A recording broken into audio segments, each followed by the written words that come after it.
It's time for Cigar Talk, the fastest growing cigar show in the nation. Whether you're a new cigar enthusiast or a cigar aficionado, we have something for everyone. Bringing you the best interviews, cigar reviews. So grab yourself a cigar. It's time to light 'em up.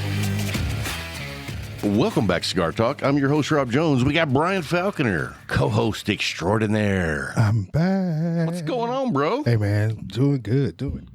As usual. So, you had a good week. Most definitely. Little trip down to memory lane. Yeah. East St. Louis. Went back to East St. So, how's your family doing? Man, everybody's doing good, man. My son came down from Nebraska. One daughter flew in. It was very a good event. It really was. It really was. It was something I hadn't had. How was the drive? It was a different drive because I didn't take 277 to 44. Went 20 east to Dallas and took 75 to 69, 69 to 44. That gave me one toll to play, so I paid $2.75. Oh, that's not bad. And then in 30 minutes, I was in Joplin, so I was already in Missouri. And did you like that drive better? Oh, heck yeah. Shaved 2 hours off of it, too. Nice. Yeah, bro. And then I saved, $18? Because it's $20 and some change to go across them tolls. Oh, I didn't know that. So when you go up the regular way, it's toll roads now. All toll roads on 44 in Oklahoma. Oh, I didn't know that. Because back in the 80s or 90s, it wasn't that way. It's toll roads now. Wow. So let's tell everybody what we're smoking. I don't know what we're smoking. You brought back something, and it says Craft Puro. Yeah. I went to Wednesday night when I got in. Went to to a cigar lounge in St. Louis called Charles P. Stanley's. It's downtown St. Louis, and I met 4 of my friends I went to high school with, and it was a good place, man. You know, I only had 2 hang-ups. What? First of all, they would not allow you in the humidor. Oh, really? Yeah. What was the reason behind that? The reason behind that is COVID. Oh. They still have some COVID restrictions up there. So it only the tobacconist or the manager or the bartender could go back in there. And they had like a wine list with all the cigars on it. And I'm sitting there reading this. I'm like, nah, man, I like to see. I got to have a picture. Yeah. I want to see exactly what I'm smoking, because it could be, you can bring me out and I'm like, nah, I don't want this, because it could be the worst one in there. But they had a nice small collection. The humidor was nowhere near what we're used to. It was about the size of the old leaf. And they had McAuliffe in there. They had only 3 facings of Roma Craft: Whiskey Rebellion, Aquitaine, and the Neanderthal. Those are the only 3 that they had. And I was like, wow. Then you look at the list, and I'm like... Also, to be fair, you're kind of spoiled on the Roma Craft selection. I'm spoiled on a lot of things. And I was looking at the list, and I was like, man, this is a lot of stuff. This is a lot of general cigars, Right. Brands that everybody knows. And I was like, man, this is... So I got a Fuente and the 3 Roma Crafts, and I was done. Then they had this sip and smoke, where for $40 you got the 3 cigars that we're smoking tonight, and you got 2 tickets to win. Look at that ash on your cigar, dude. Yes, sir. That is perfection. Yes, sir. You know what pisses me off? What? Is mine's over here tunnel burning. Like you see I'm smashing it on the side. Yeah. Look at it. Yeah. I mean, look at the hole in the middle. And this one is burning I look perfect. over, and yours looks like a stack of dimes. Yeah. Always the bullshit. But it was cool because you spent $40. You got the 3 sticks. You got a chance to win a $200 bottle of bourbon, a box of Fuertes. Now, what was the $200 bottle of bourbon? I didn't see it. Oh, I never saw it. And you also got to sip 7 other bourbons that they had there. Do you see the hole? Yeah, I see it now. You do. Dang, man. And I mean, it's deep. So when you tunnel burn, I mean, look at that, dude. You put that earphone jack in there. That's how far that went. Dang. What is that? At least an inch. Yeah, that's more than an inch. Yeah. Well, that's what she said. Yeah. So I'm taking a headphone jack, just the jack, and I put it in the hole where it's tunnel burning. And no joke. I mean, that right there is, when I pull that out, Yeah, that's about an inch. Yeah. But an inch is a long ways to tunnel burn, and I've only been smoking it for look, that's what I cut off of it. Yeah. Luck of the draw again. I think it's a curse. There's no luck involved. I'm always the one getting the ones that don't smoke. Oh, wow. Look, dude, I cut it off, and now I'm not at the ash anymore. Yeah. Or even the, but look, it's still just a little bit now. You got about, a half an inch. inch? Yeah. Yeah, because I only cut a half inch off, so now we're down to a half inch, but holy crap. And I'm going to have to cut it down a little bit more if I'm going to try to smoke it any, because otherwise it's just going to keep tunnel burning. See, now I think, well, it's still soft right there. not just it. I'm not gonna say that because you'll run with that, but it was not that much went in there that time. Well, I mean, it was a quarter inch. Yeah, I was gonna say like something else, but that would open the door and the PG-13 would have been gone real quick. But and I mean, I'm sad because it's a good flavored cigar, and that's what I'm getting from this. This one is, which has a skull and an anchor on it with the CP on it.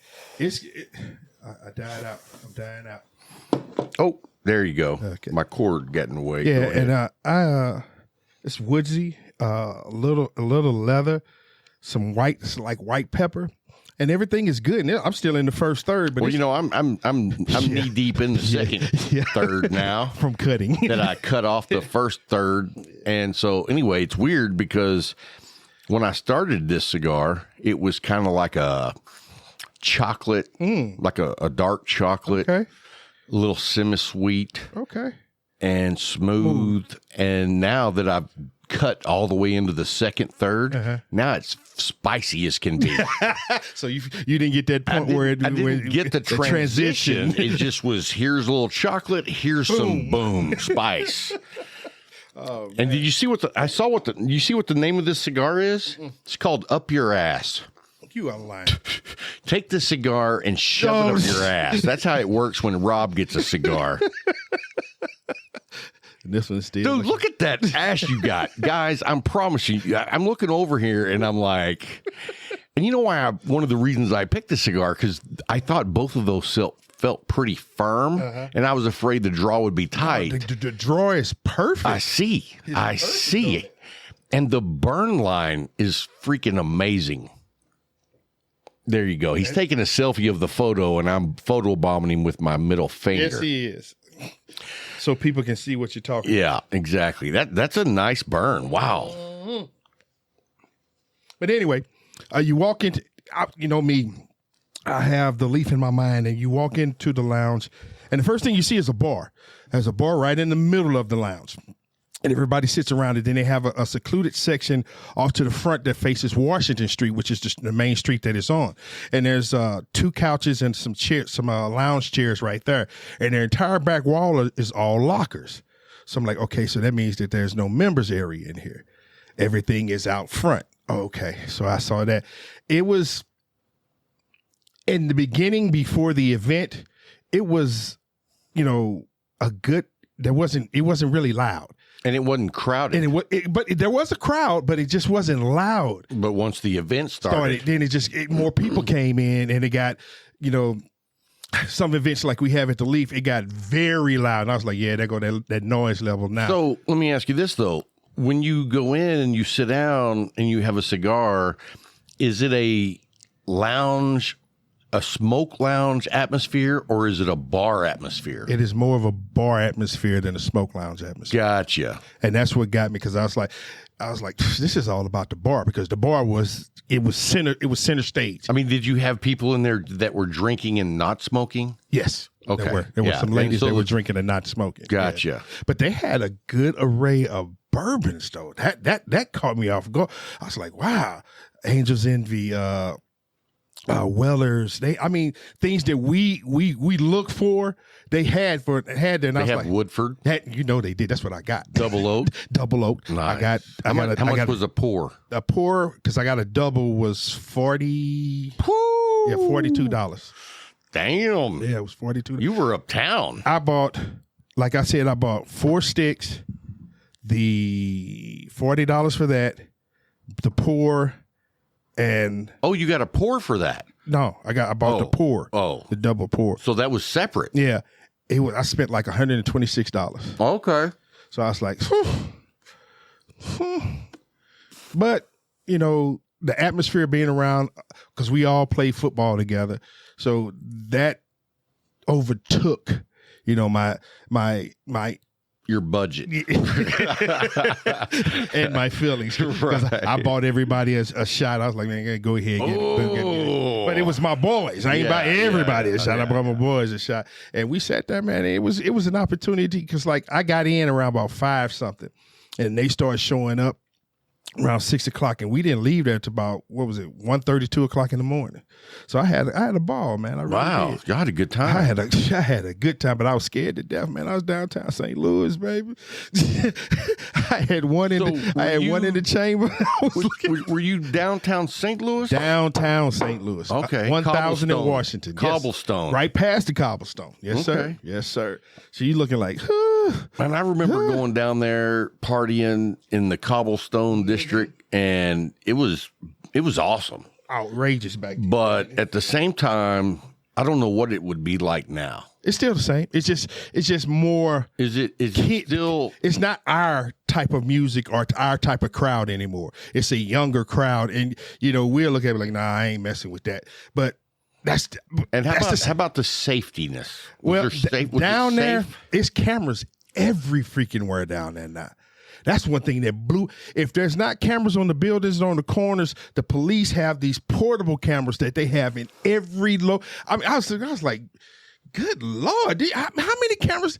Everywhere you look with cameras. Wow. They're paying attention because they're trying to make. They want to make it to where you can go down be and safe have a good downtown. time. Yeah. Yeah. So I applaud that because, you know, once I saw all that, I was like, okay, I can calm down. Then I saw cops walking the beat. I was like, oh, they walking the beat downtown St. Louis. I said, yeah. Did they have any horses? Because when I was there, they had horses. They still have the horses, but I don't think they bring them out in the cold. Gotcha. I don't think they bring them out but they still had the horse and buggies going where people would get to ride on the buggy, you know, pay the ride. You ever on the done that? Never. I've never done that. No. I don't want to smell horse's ass. And I ain't had a girl. Well, my wife now, but she don't want to go back to St. Louis. Well, I just was like, that horse's smelling the ass horse's is right there. It is right there too. If you get a horse with gas, God, all horses have gas. I know. Because of what they eat. You hope he cleaned it out before you get started, but you know. But it was, and then it was in the 50s, which was amazing in November in St. Louis. Yeah. I was like, dude, this is perfect. Being in the area of St. Louis and that drive, I mean, were the trees still had leaves and they were turned, or yes, they they were turned, and a lot. The closer I got to St. Louis, the less leaves I saw. Yeah, but that drive is beautiful going through Missouri. But here's the thing: this new route that I took, which took me through a different part of Oklahoma, but it's a shorter trip through Oklahoma. It's not that from Wichita Falls. Anytime you can shorten the amount of time you're in Oklahoma is a good thing. A good thing. But I never saw a cop. And I mean, I was doing 80 and people were shooting past me. And I was like, I ain't drove this. I mean, I've been that way. Dude. I've been all over Oklahoma. Uh-huh. Like, you can't tell me a place in Oklahoma that I haven't been. I got you. Southwest, southeast, middle, north middle. You know, just Batch all of it is from Ponca City. Yeah. I've been there. Mm-hmm. You know, like Johnny Cash, whoever it was, I've been everywhere, man. Everywhere, man. Yeah, and it was so quick. Not seeing cops because you could do, but there's a few small towns you go through that I'm gonna slow down in because you never know. But I still didn't see them.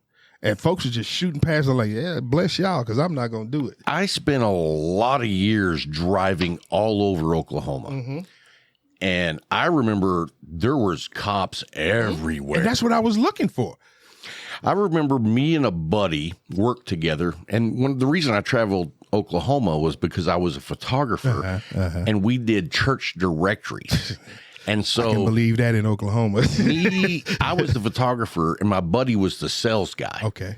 and he was driving, and we were doing like 85. Ooh, back then? Yeah, back then. This dude was a lead foot. Woo! And the speed limit was 60 or 65. It might have been 55 too. Well, I remember the cop coming up and saying, yeah, the reason I pulled you over is because you were going 85.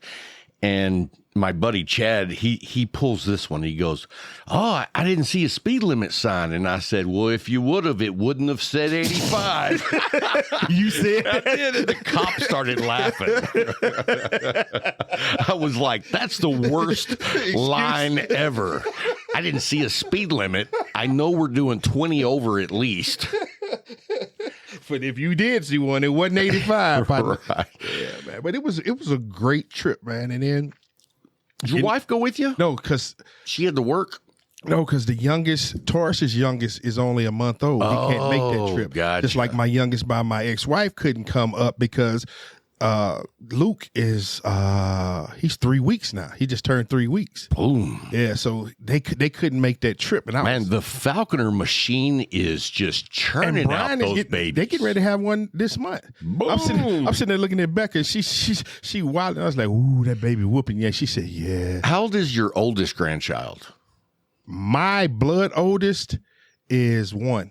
Okay, so you're packing them all in there, just But the oldest non-blood. is Avery, and she's 10. Okay. 10 or 11. 10 or 11. Well, she got the getting while the getting was good. Yeah. Oh, yeah. Because now that there's so many, you're going to be splitting up the good. And it is split up. Yeah, it's expensive. It's split but up. when there's just one, It's a different story. But yeah, man, it was a great trip. I got up there, got to see my sisters and her husband's new house. They had a house built. And for what they paid for that house, we couldn't get it here in Texas. And that amazes me. Because they spent $300 and something. and where do they live? In Lebanon, Illinois. Lebanon. Illinois. They spent $300,000 or $300 and some change, and I promise you, he has over, if not close to, he is very close to 4,000 square feet. Full basement, 3 bedrooms in the basement, 3 bedrooms upstairs. I'm like, goodness gracious!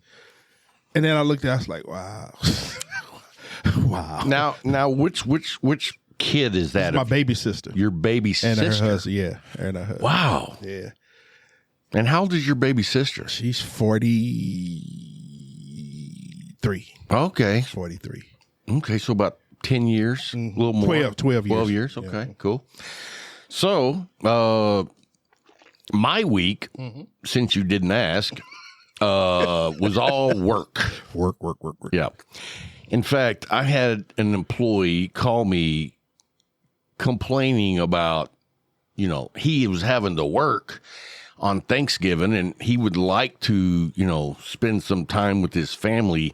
And I said, man, I completely understand because both of us drew the short straw and we're working today. Yeah. I was like, I'm here too, bro. So, but I get it. People want to be home with their families when people get together because people don't get together like, on a regular basis. So it is a special time. But also, when you work a job, you got to protect that job. Yes. So that's what I do. And when I worked in that industry, I worked every Thanksgiving and Christmas.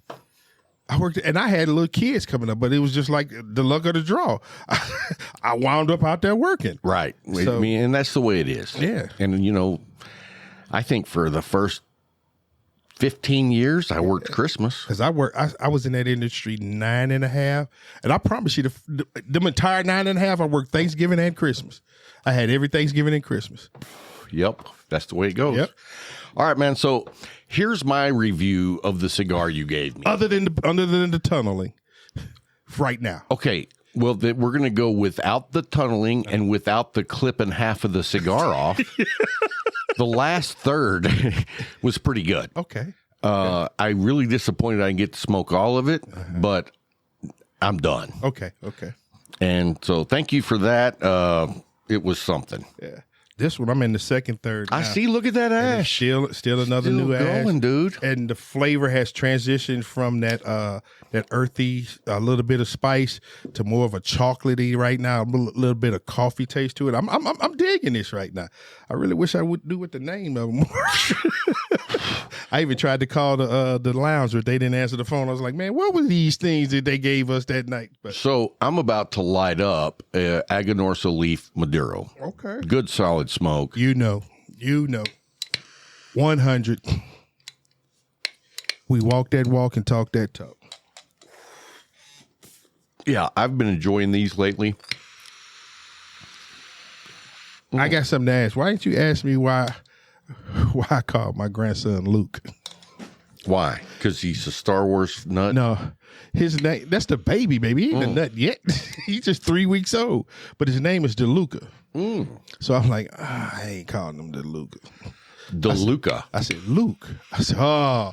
So when I was talking to my daughter, I was like, yeah, I'm going to be doing this to him the rest of his life. She's like, what? We're like, Luke, I'm your grandfather. She just said, come on, man. I was like, yeah, I mean, that ain't funny. She's like, no. It is. She said, don't do that to my son. I said, I'm going to do it for the rest of his life. Every time I see him. For the rest of your life. Yeah. Every time I see him, I'll be like, Luke, I'm your grandfather. I can see him not just looking at me like, really? Like I don't know. Right. You tell me that every time you see me. But So- I love it, man. I really do. So when'd you get back? I got back yesterday evening around about, Did your team play yesterday? yeah. Did they win? They won. Who'd they 13 beat? They beat the Saints 13-0. Oh, wow. Okay. Yeah. Well, you know the Cowboys won. Yeah. You and my stepson. I mean, I'm just saying. He called me 30 times. Did you see that? I was like, it was 7 points, man. Look who y'all was playing. Oh, it was more than 7. What was it? I want to say it was like 31-17. I don't remember all that. Well, I was driving anyway, so I don't know. Oh, okay. Yeah, I half-heartedly watched it, to be honest with you. But then I looked at it, I was like, you guys are 7-2 now? 7-2? Yeah, 7-2. I thought we were 7-3. 7-3. Okay, I know it's 7 wins. Yeah. And Philly won last night, so they're 9-1. And the Giants, because you all beat the Giants. And So we they beat went the to six- Skins too, didn't So we? they went 6-4 now. But y'all still have, the East is still the strongest division in the NFC. Every team has a winning It record. has a winning record. Yep, Yeah. every team has a winning record. And when everybody thought they were going to be like the schlubs of the league. True, very true. But every team, I was like, man, you got to look at this. And then we changed everything once we bought. Everybody got healthy, and we bought McCaffrey back in. So brought in, not brought back in. But it's a different world now. So I saw during the Cowboy game that everybody was talking about trying to get Odell Beckham to come be a Cowboy. Cowboy, it's either Cowboy or Giant. They talking about 49ers are still in there, but I don't think we're going to go after them. And it's one other team. It's 3 teams now. Well, I hope that the Cowboys don't pick him up. Okay. He wants $30 million. Woo. Like, I was like, he's coming back from an Achilles. Is that what he was coming back from? Good Lord. Or whatever maybe it was a knee, I don't know. But regardless, I'm like, 30 mil. dude, I was thinking like if you were $2 million for 1 year, we would do that. Maybe $4 million for 1 year, but we're not doing. I mean, he's 31 years old. We're not going to sign a contract with a 31-year-old for $30 million. Wow. So I don't. I mean, if Jerry Jones did that, it would not surprise me, but it would be another one of those. Here we go again. I mean, you remember Terrell Owens and that whole saga, and you know what? I thought Terrell Owens was a stellar player for the Cowboys in the beginning. Mm-hmm. Then the age got up to him, and the attitude got even worse. So, well, the attitude got bad because he was getting thrown shit balls. but it was his quarterback, man. Stop talking about my quarterback. Ain't that what he said? He was crying. I don't remember that. But I'm saying that, being the problem child that he was, the, what do you call it? The darling The diva wide receiver. He really was solid, but the thing about it is that was when we had Parcells, and Parcells didn't want Terrell Owens. He didn't. And Jerry forced that on him. And so that right there tells you everything. You got the tuna, and you're not going with what he does. That's why the tuna left. Oh, yeah. That's why he left. You know, when they announced that he was going to be a coach for the Cowboys, I was drinking the Kool-Aid. Because he brings that persona, that street. He makes winners. He does. You know why I was excited? Because I thought he was the one coach that would not take bullshit from Jerry Jones. And it turned out where Jerry Jones is still going to be Jerry Jones. But what did the tuna say though? Peace. I'm out of here. Peace. Yeah. Because I don't do it that way. And you got to look at it, man. And are you aware that even though the tuna left the Cowboys, he had set us up coach-wise to be good for a decade. Yeah. And they got rid of all of them. Sure did. Everybody gone now. It was like, holy crap. And you know who I'm not? What's that guy's name that's the offensive coordinator for Dallas? That young dude I know you're talking about with the dark hair. Yeah, Kellen Winslow. No, it's not Kellen Winslow. Kellen something though. That was a tight end. Yeah, for the Chargers.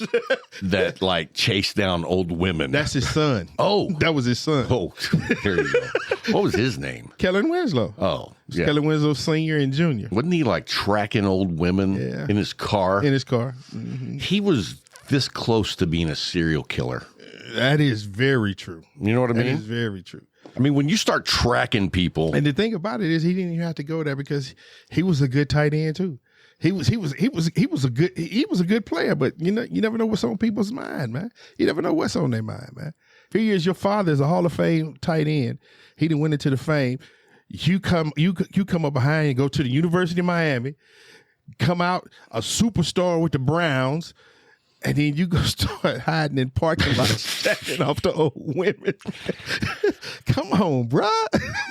What is it, man? What is it? It might be CTE, though. You never know. He passed away, they cut his brain up, and they be like, I can't even see how he was walking. Yeah, but he wasn't one of those blocking tight ends, going helmet to helmet with a 250-pound lineman. He was coming across the middle, and dudes like Ray Lewis. Maybe he suffered some concussions. Yeah. You had hitters, too. I mean, the dude from the Patriots. Oh, yeah. Aaron Hernandez. Yeah.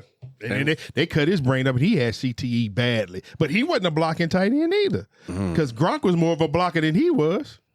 Well, I know Gronk's got it. Oh, you see by the way he acting now. They need to lock that dude up. So anyway, well, let's move on out of the football. I can tell you this Aganorsa leaf is burning perfectly, and it's smoking deliciously, and I'm a big fan. I don't smoke a lot of Aganorsa leaf, and I don't know why. Do you? I don't.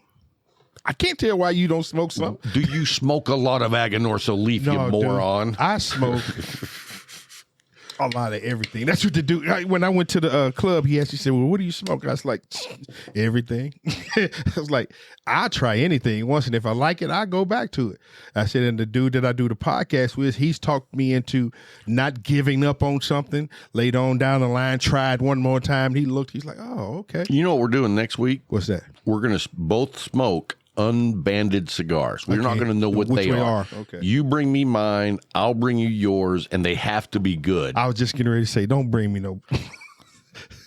I don't want to. You bring a turd rocket, man. I'm gonna be like, dude, really? Like the one you gave me today. That was not a turd rocket. Well, it was kind of a turd. The flavor was good. It just it started tunneling on. I didn't get to enjoy any of the flavor. I had to cut it all. You said that last third started tasting good. You said, but the rest of it you wished you could. I got 4 clippings in the ashtray of a ½ inch each. That's 2 inches off the cigar. I see yours is burning like a rock star. And I put all 3 of them over the U-pick. I know. That's just the way it goes. But this cigar is really good. Oh, yeah. And I'm drinking unsweet tea, and Brian's drinking water. So we're having a non-drunk ball tonight because I'm on call. He's on call. And so, got to do what you got to do. And I got to drive tomorrow. So I can tell you this, though. come Saturday at 1800, It's gonna be a different world. I'm going to be drinking, baby. I'm going to be drinking. It's gonna be a different world. I mean, working 12 days in a row with no liquor, that's a rough 12 days for me. So you got to make it. Gotta do what I gotta do. Yeah, but I'm just saying, it's not the norm. I understand. But I'm on vacation during Christmas. I go on vacation after, right? Well, doing and after Christmas. Yeah. Yeah, I already know I'm just going to be a drunk Santa whole week. I'm not doing anything. I'm not going to do shit. I'm going to sit back and rest for the new year. Get prepared for 2023. Nice. Because these last 2-3 years, whoo, Jesus, 2020, 2021, 2022 have been something. So I'm going to get prepared for 23 this time. Well, I tell you what, though, 22 has gone by really fast to me. It has. This year shot by. Folks looked up like, damn, it's July already. Yeah. But you know what they say, What's that? the older you get, The faster time goes. well, not just that, the days get longer and the years get shorter. How does the days get longer, but the years get still the same? Because you're working your ass off. That's why. I work smart, not hard. I just work. I know. I work smart, not hard. Them days for me. Yeah, but I mean, there's different levels of hard. Yeah. You can ask my wife. God. No. What I'm going to say is, I mean, just because already I'm not said slinging a sledgehammer doesn't mean I'm not working hard. Well, that's true. I mean, I understand that. When you're trying to use this old brain that's been through a lot, it's hard work. It's hard work. It's hard work. So anyway, hey guys, we're going to have a couple of subject matters here. The first one is cigar boxes. I mean, you really take cigar boxes for granted. True. You know what I mean? And don't get me wrong. There's a few cigars that come out that they really do something special on the box and you appreciate it. But what do you know about the history of cigar boxes? None. So really, I'm gonna give you the history. We give you a little lesson today. And I printed out some material, and I can't hardly read some of it because my printer sucks. But the cigar box, some are very plain, like Rocky Patel, the Cuban blend, just plain box. And then you have other boxes like the Fuente Opus X. Anything that Gurkha makes is going to be in a fancy box because that's how they sell cigars. Yeah. But, when you get down to it, the boxes are just to hold your cigars. But let me read some of this to you. If you're buying luxury class cigars, there's an exception that the packaging lives up to the brand image. But though they're equal parts storage units and marketing tactic, the cigar boxes have an interesting backstory of their own, whether it's because of their particularly utility or their general hoarding mentality. Live on after the box, or long gone after the cigars are gone, you have the box. And so as a new cigar smoker, tell me if you did this. You saved all the boxes. We did. No, I did. And now it's like, no, I got to get rid of that. Got to get rid of them. You probably saw when you came to the studio, there was like 8 boxes in the trash can. And there was one on the ground because it didn't fit. And I didn't see that. Oh, yeah. I put all those boxes in the trash and one of them fell out. Okay. But when you get into the history of it, the first cigar box was made by H. Upman. H.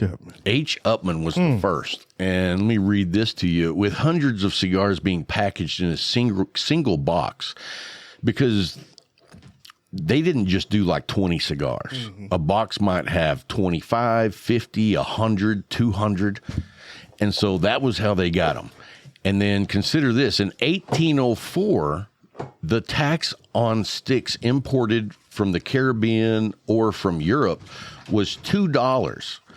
on 1,000 cigars. Today, according to the U.S. U.S. Treasury of the Alcohol and Tobacco Trade and Tax Bureau, the same lot of cigars is taxed at 52.75% of the price,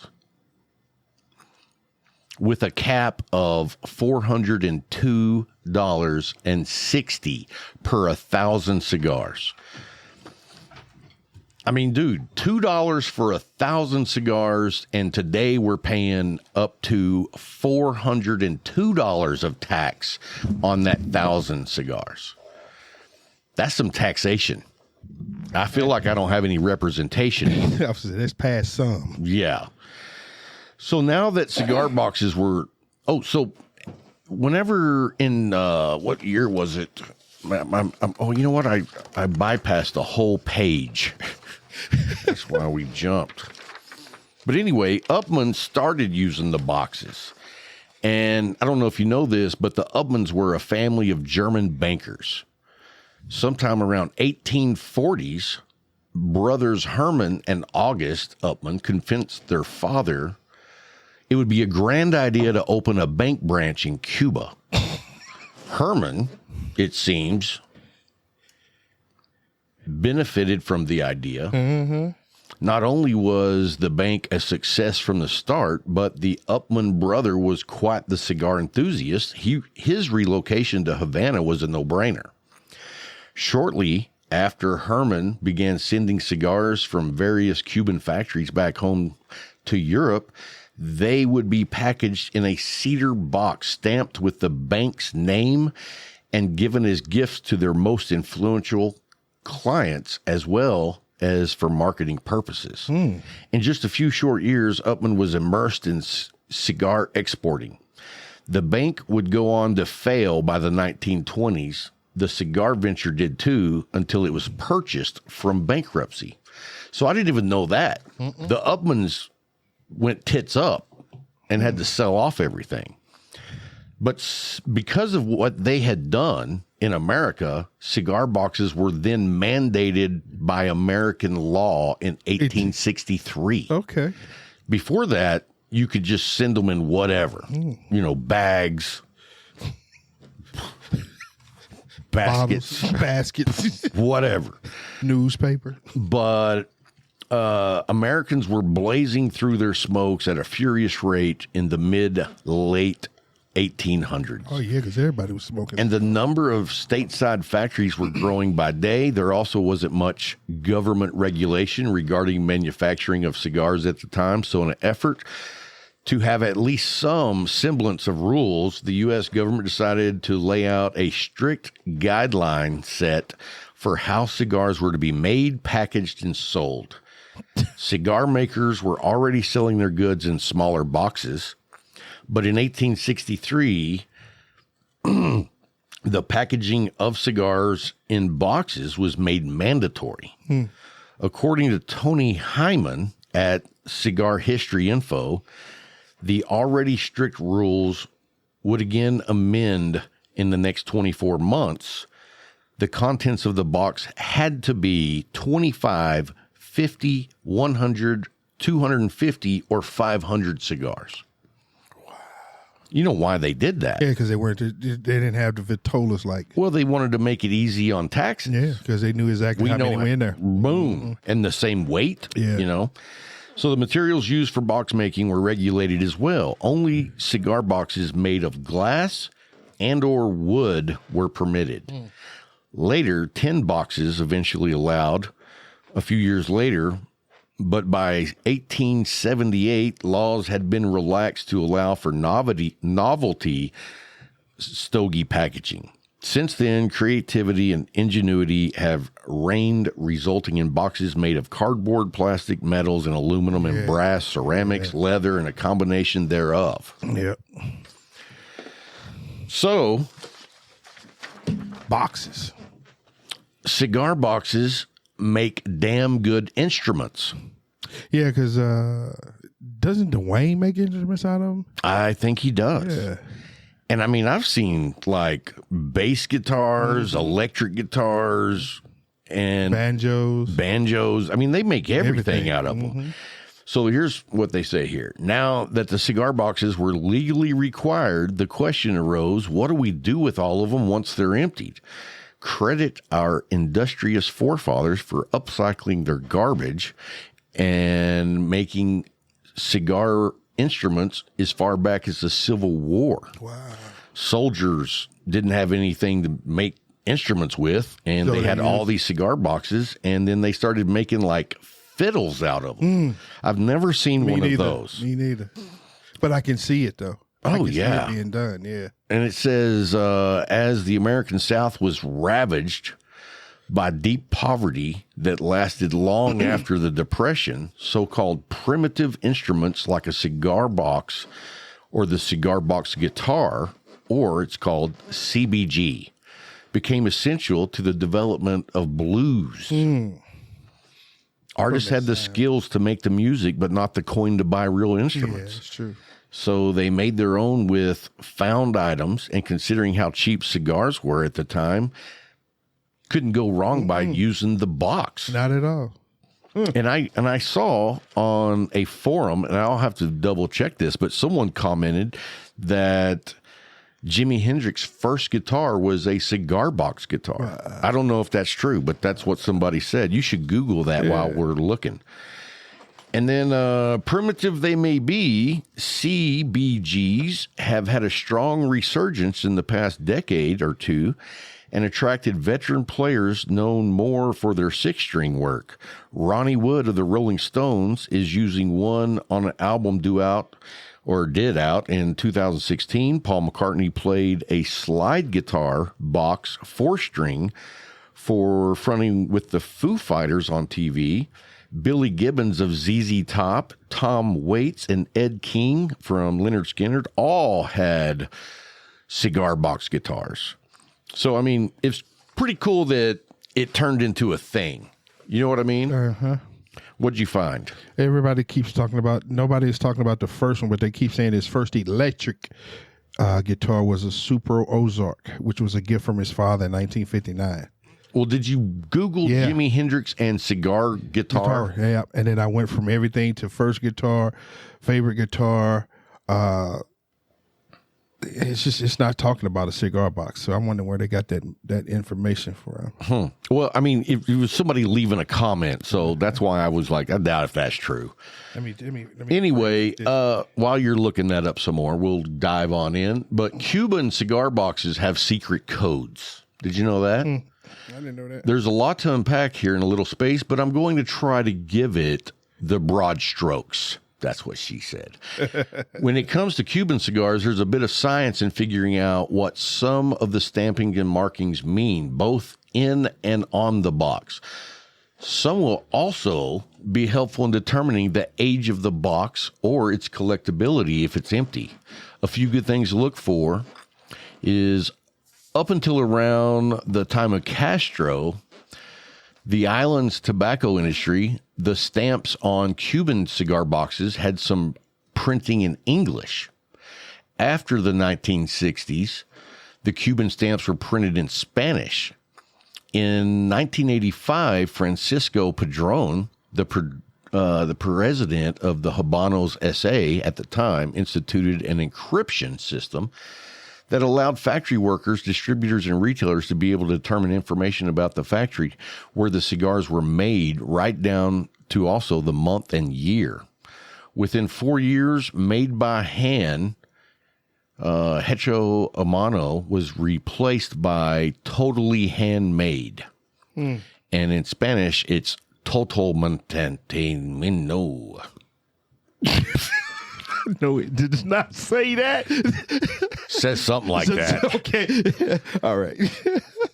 That was my impression of a deaf reader. Yeah, I got you information. In 1994, the Cuba Tobacco, the stamp-run tobacco monopoly that had been producing and distributing Cuban cigars, was replaced by the newly formed Habanos SA.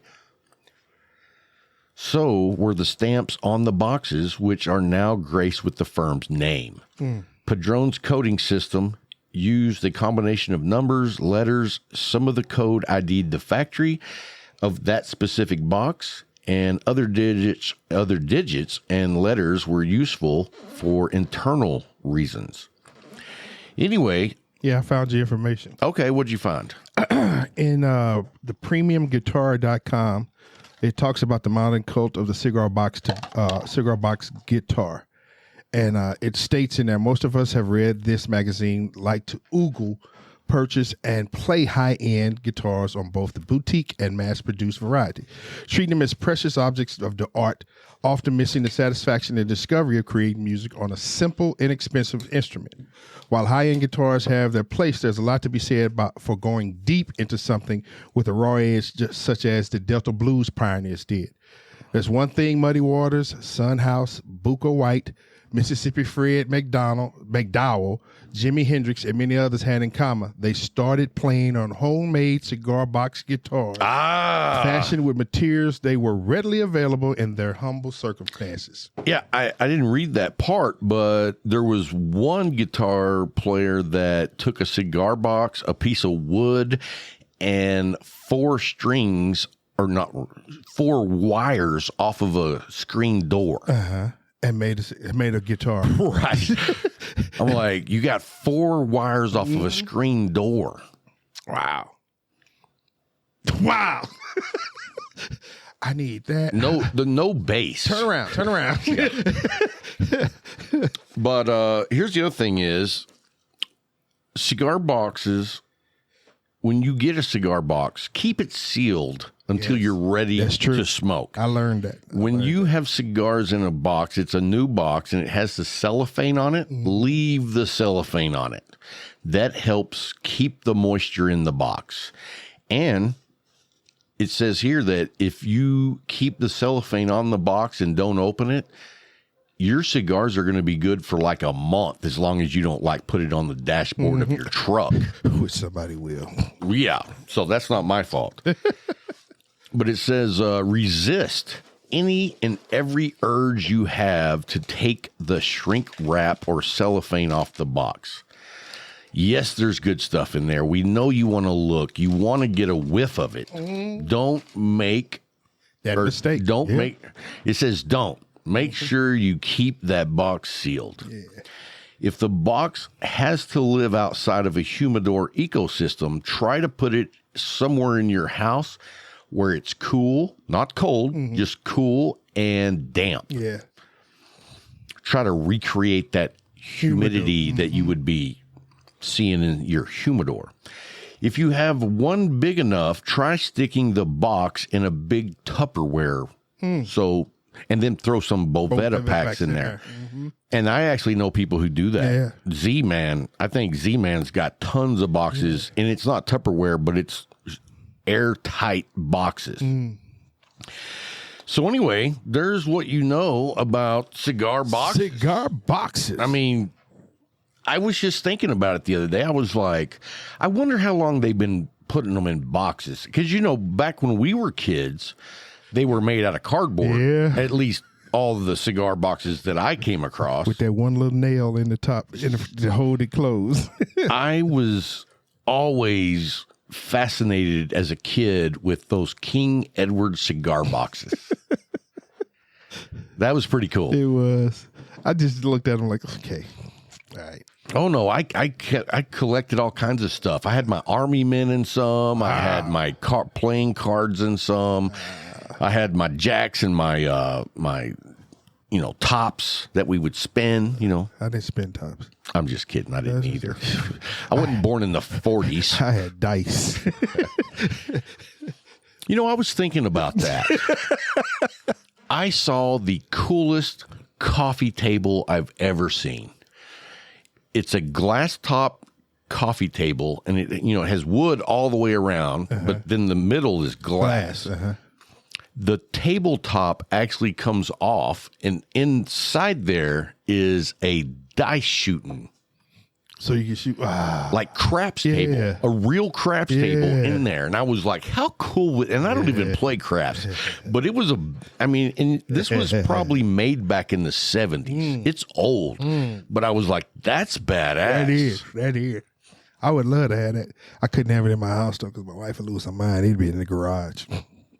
Well, that's where it should be. Because I'm gonna be out there shooting. Right. I ain't gonna lie to you, dude.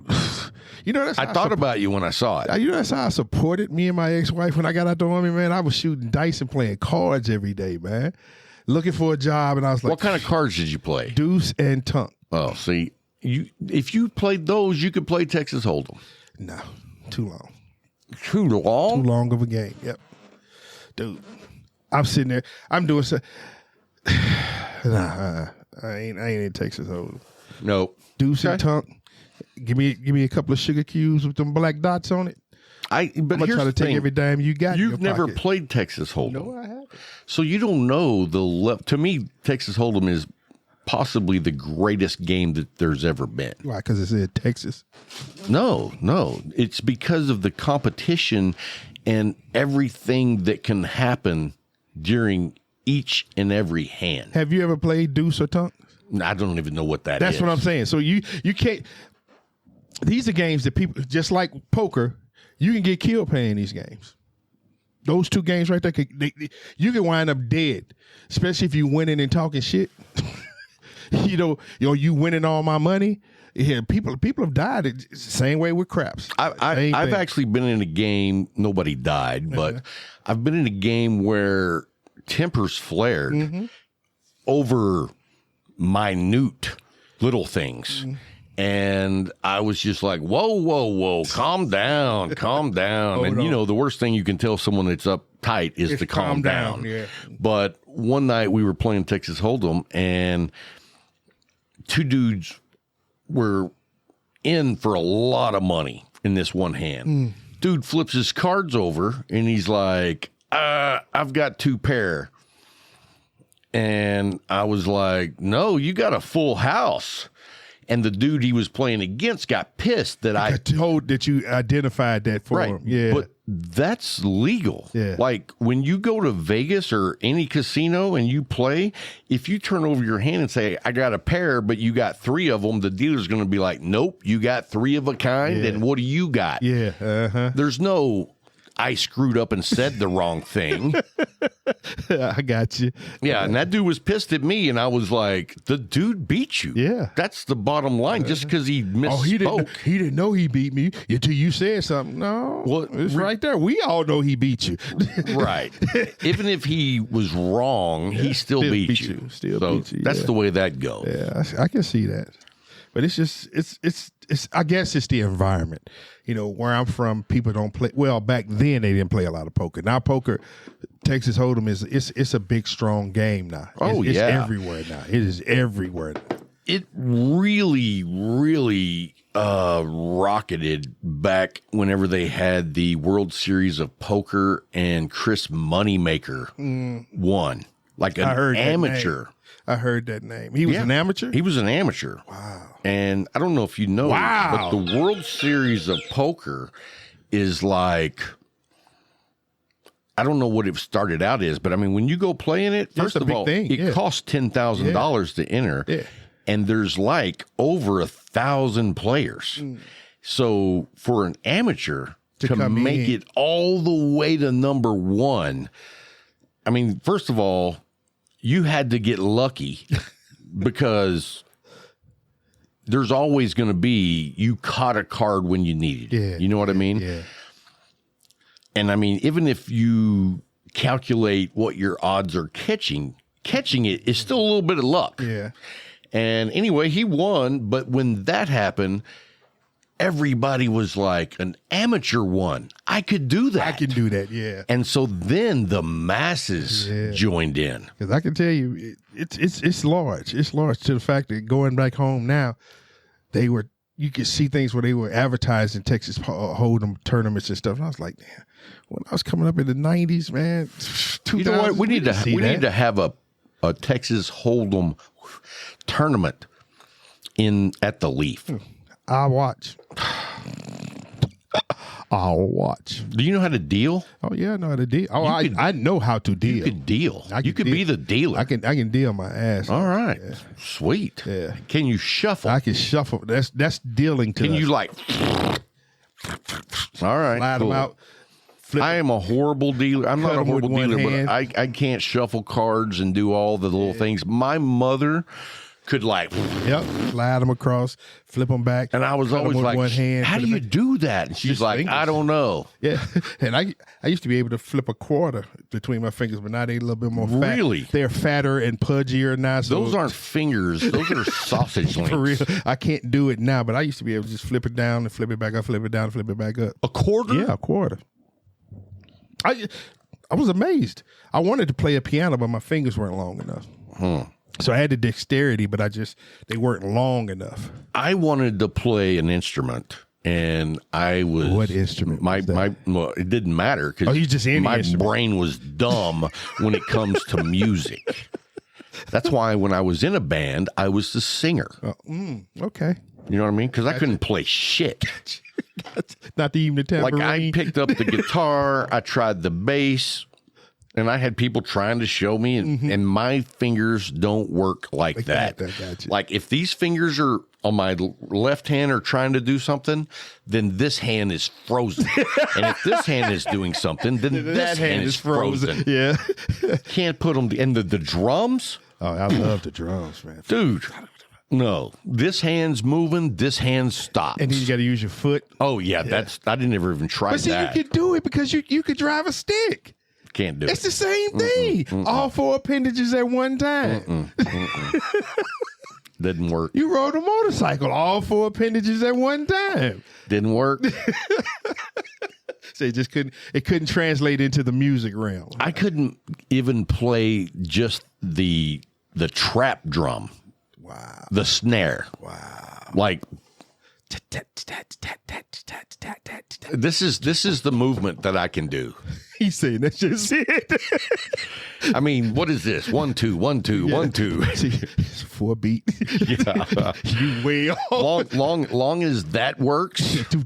I mean, yeah, I could never do it. Now, I'll tell you this: I'm driving cross country. Good song comes on. I can play an air guitar. I was just going to say you that probably will rock your world. air guitar, drums, bass, so organ. So you do it then. Oh yeah, then I'm just like Jimi Hendrix. You could be the masked singer. Oh yeah, but no, I got no skill music. I don't have an ear for it. Yeah, I played the trumpet. I wanted to play the drums, but everybody wanted to play the drums, so they was like, "No, try this." And I was good for a while, but I was like, then that's when I fell in love with football, and you couldn't do both Yeah.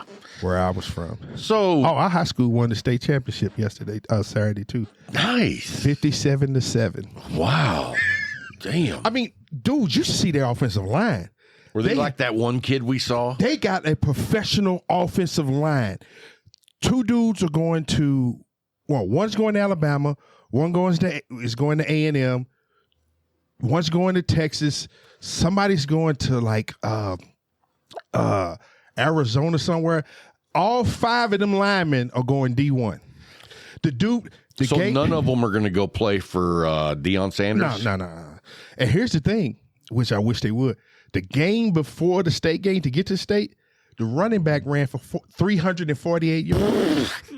348 yards. So the other team didn't show up. Yeah, they did. They won by 3 points.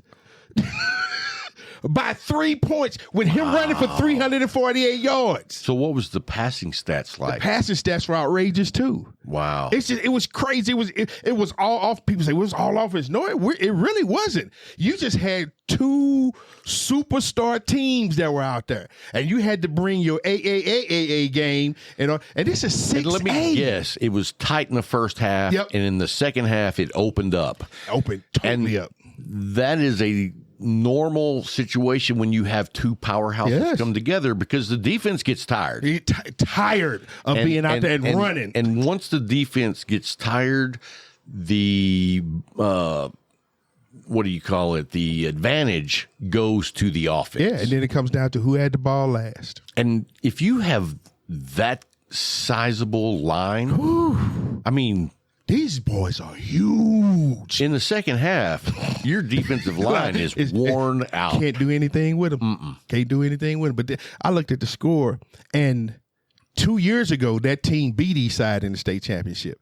So they thought, and 3 years ago, so it's like they didn't play 3 times in the last 5 years, and Eastside didn't play in 2020. Nobody went to the state championship because it was gone.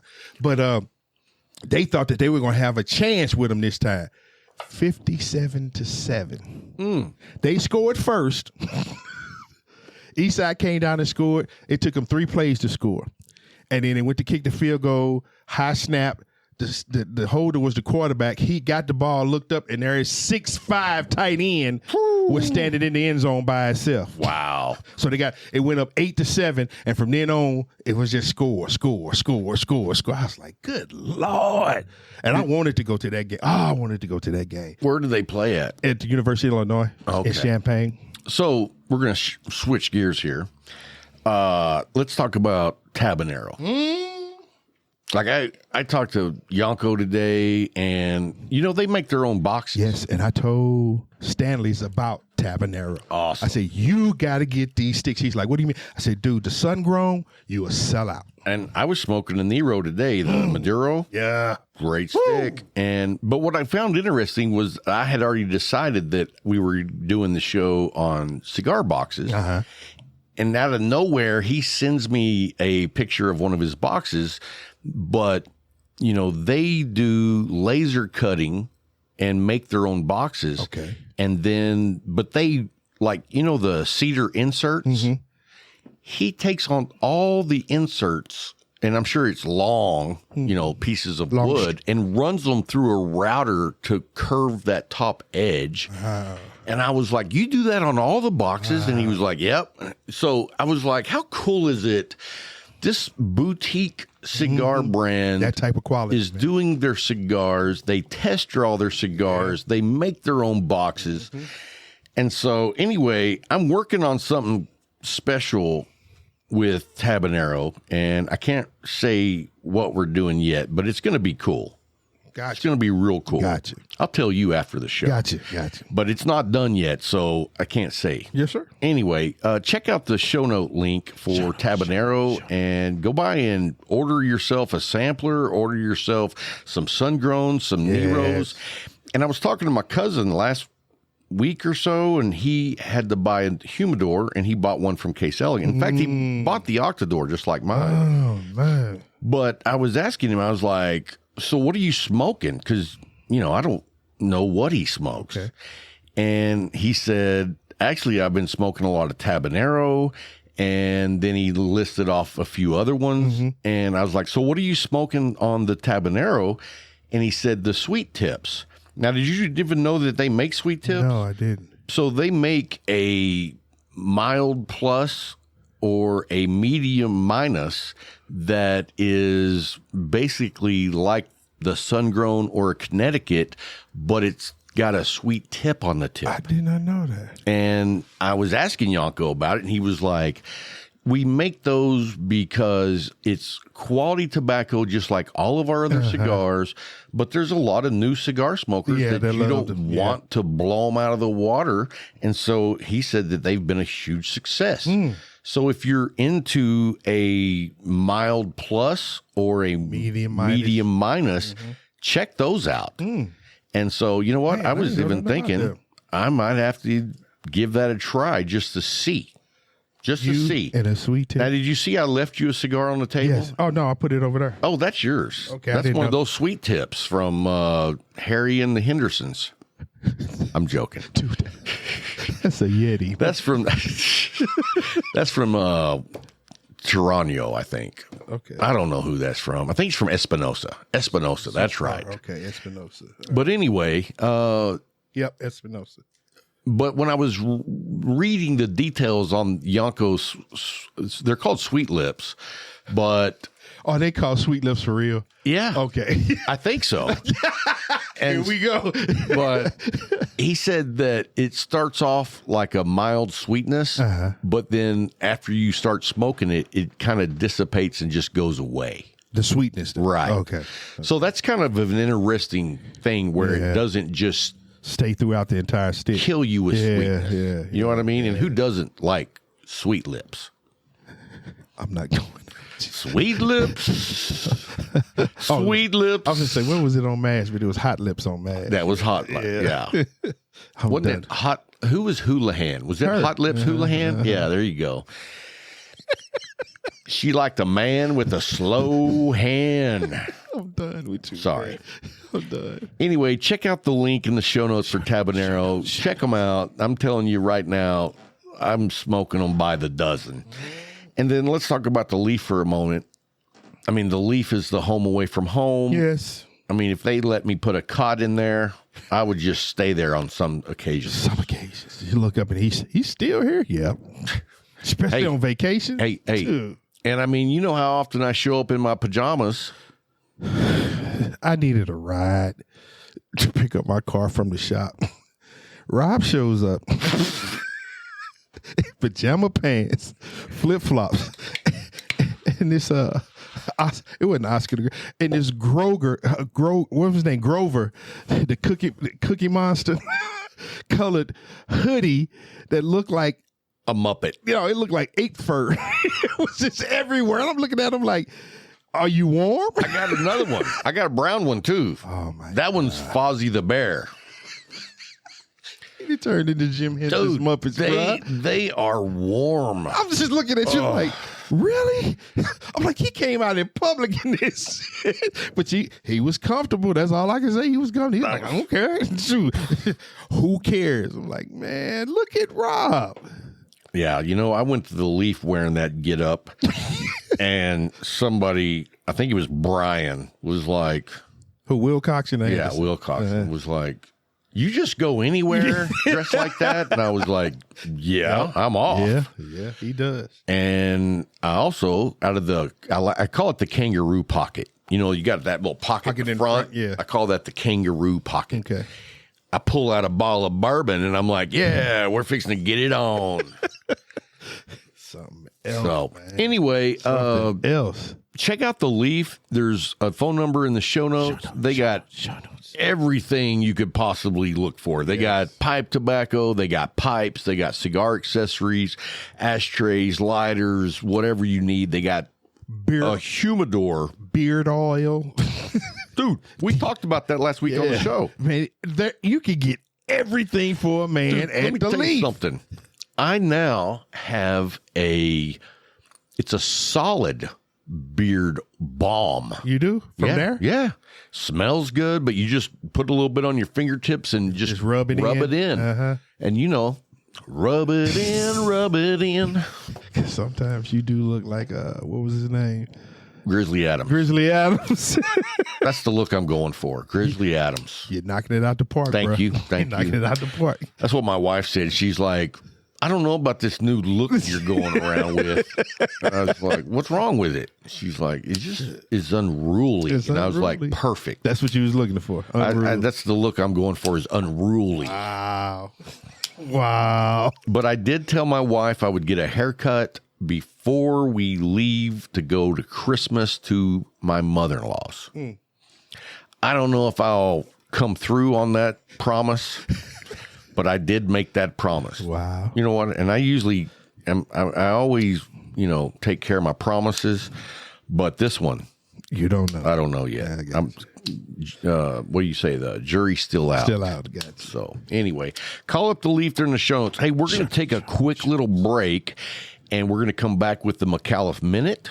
We got a really good trivia question. Everybody has a chance to win, so don't go anywhere. We'll be right back.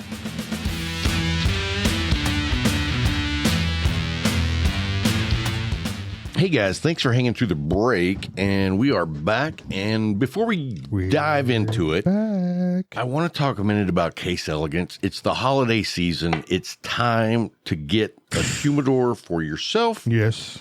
or someone else. Yes. And let me tell you, they are killing it with some badass humidors.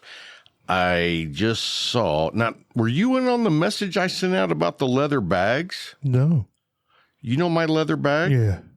So they got a shipment in of the leather bags, and they're $250.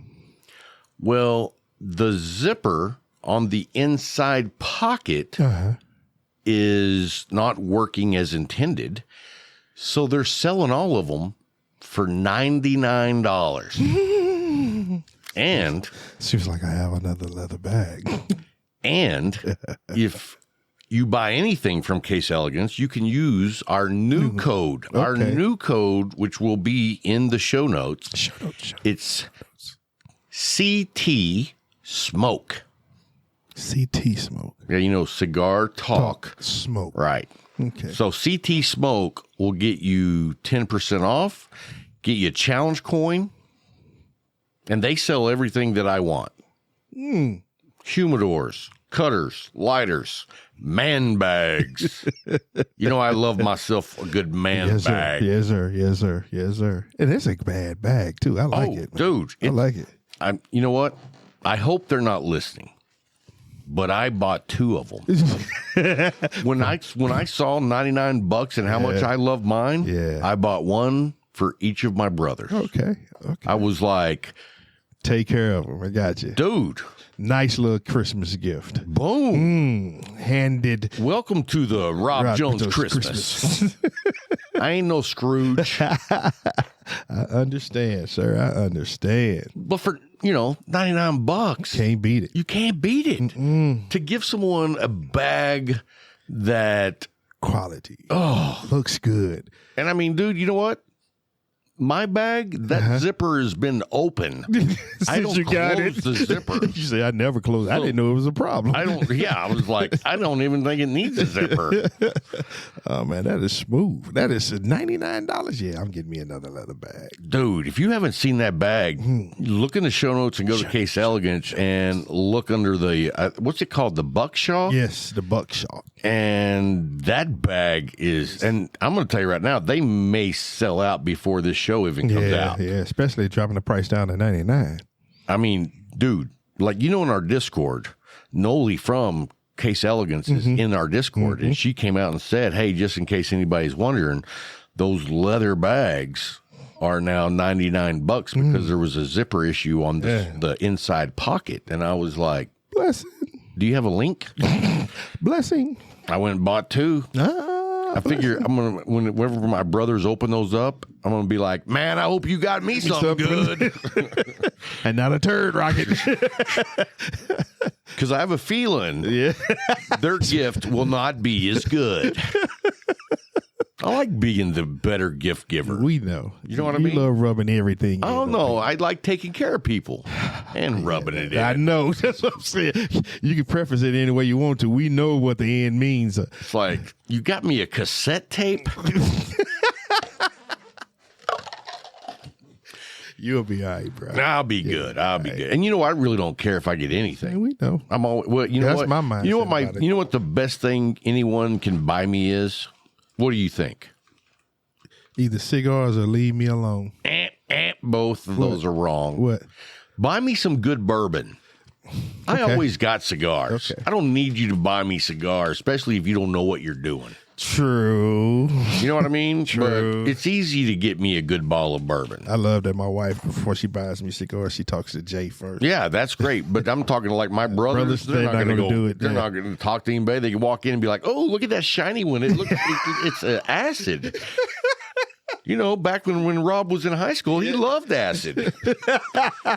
So not this type. Yeah. Stay away. But no. Back to Case Elegance, though. Have you seen the new humidor that has the door that opens this way? Yeah. Dude.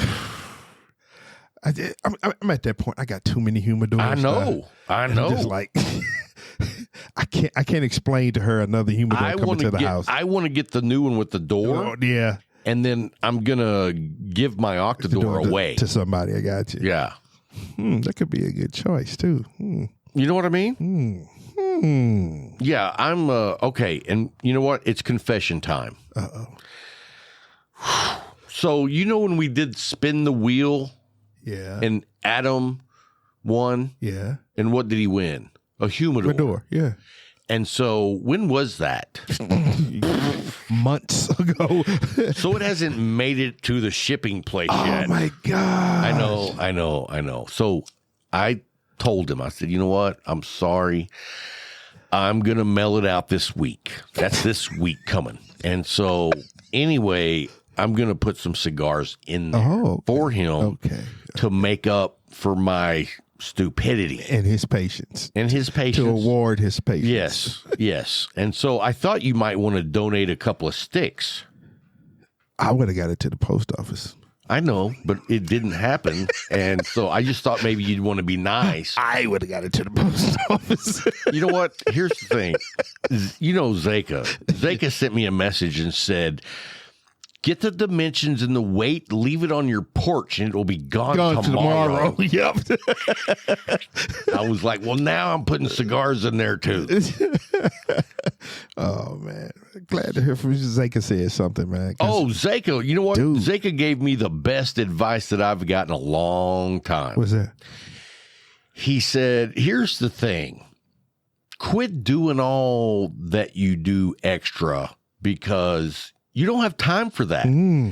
And he says, you're over-promising. It's not because you don't want to do it. Yeah. It's because you don't have the time to do it. Yeah. And I was like, you know what? That's a good advice. Because you know me, I'm like all over why are you crossing your arms like you told me that? You never told me that. We did tell you What that. did you tell me? Me, Larry, and Jay told you, especially about the next telethon that's coming up. We was like, no, you're not doing everything anymore. Stop. And your thing is, it's not that you don't trust anybody to get it done. You just know how you want it done. So you will only do it because you know how you want things done. Well, you got to understand, you have people around you that have expertise in everything that you need, but you refuse to allow us to. You do. The last telethon was the mountain. That was the icing on the cake. That was it. We sat there and looked at you, and it was hard because we saw you falling, and we wanted, but then you got your attitude like, they should have said that a long time ago. We was like, okay, that's my cue to shut my damn mouth, and that's what I did. I still tried to help you the best I could to keep you from drowning, but you were like, you just didn't want anything, and I understood why, because what you had envisioned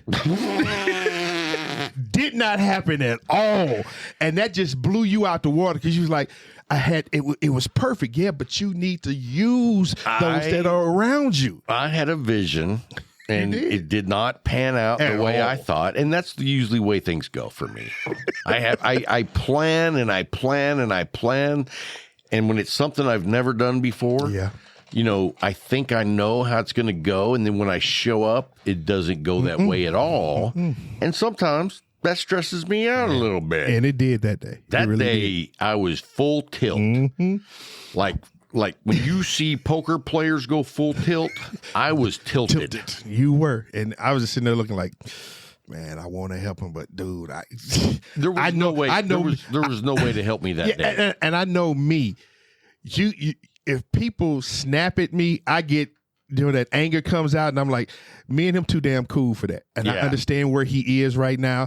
I'm going to just let him do what he needs to do and what I can do, because there were still things that I did on the side that you didn't know about, and I made sure you didn't know about it to make sure that shit was running. And I was like, but he going to find out, because this shit ain't happening again. That's what I said. And I pulled Larry to the side. I said, next year, we going to have a fucking committee on this shit. And we going to have meetings. We going to sit back and we going to plan this shit out the correct way. We got folks that deal with logistics. You got people that are organized like hell. You got an entire community around you that can help you make this damn thing exactly what your vision was.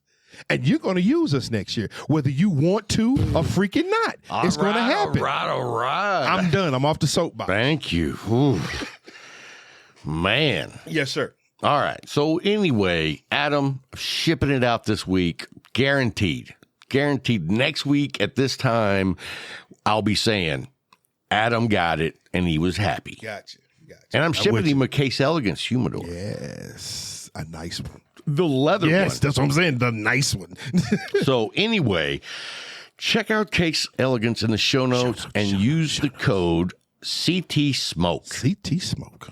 Anyway, let's jump into the McAuliffe Minute. McAuliffe. So if you don't know, I'll go ahead and tell you. The McAuliffe Minute is where we do a trivia question, and I just make up random categories. This week, it's called Where Rob Was Born. And it wasn't in a manger. No. Anyway, this week's question is, what famous person was born in the same city as Rob with the initials JJ? Okay. Your choices. And to answer these, you'll see my email address in the show notes. Shoot me and put in the subject matter, put McAuliffe Minute. That helps me find these emails. I get a lot of them. But anyway, put McAuliffe Minute in the subject, and then just put your letter and what the answer, A, B, C, or D, and then the name of the person. Yes. That's all I need. Or if you want to say, hey, Bryant sucks, I'm down. Anyway. You won't win with that. Yeah. What famous person was born in the same city as I was with the initials JJ? Okay. The first one, Jimmy Johnson, Cowboys football coach. Yeah. Next one, Jerry Jones, owner of the Cowboys. The next one, C, is Janis Joplin. And then the last one is Johnny Jones. Johnny Jones. Okay. So that's your four A, choices. B, C, and D. Got it. Right. So even if you don't know, guess. Yeah. I mean, the chances of you winning and getting in. Now, if you win, or no, we back that up.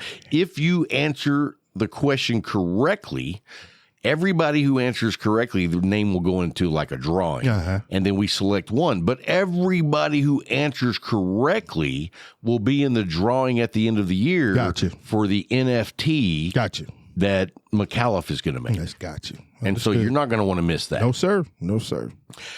Anyway, man, that's going to wrap it up for this week's show. Hey, good show, man. We do have a guest on the horizon. Can I ask a question? Yeah. Do we have a name? For the monkey? Yeah. No monkey name. And I don't even know what we're giving away for that now. I forgot. Thomas Ape. Thomas Ape? That's the name you want to go with for the monkey? Thomas, last name Ape, A-P-E. What? Thomas, because somebody like Thomas Ape. No, it's Ape. No, we're not doing that. Okay. At least somebody came up with a name. I came up with several. No, bro. No. Red ass. No. No. That way, you know what? We'll have this face logo on the front, and on the back of the shirt, it's going to be a red baboon. The only person to wear that is you and Zaka. Yep. the only two that would wear that. Hey, I also want to say thank you to the Patreon members. Yes. I know I owe you guys some crew shows. And so this weekend, whenever I get off of my 12-day stretch, I've actually got like 3 shows that I just haven't edited, and I'm going to edit those and get them out. I was going to do that last week or Tuesday, and it didn't happen because I'm just crazy. Gotcha. I'm crazy. But anyway, thank you to all of our Patreon members. Yes. And if you would like to join, there will be a link for that in the show notes. And I was going to say, I guess that's going to wrap it up. That's it, bruh. So I guess y'all have a great week. And until next time, keep smoking.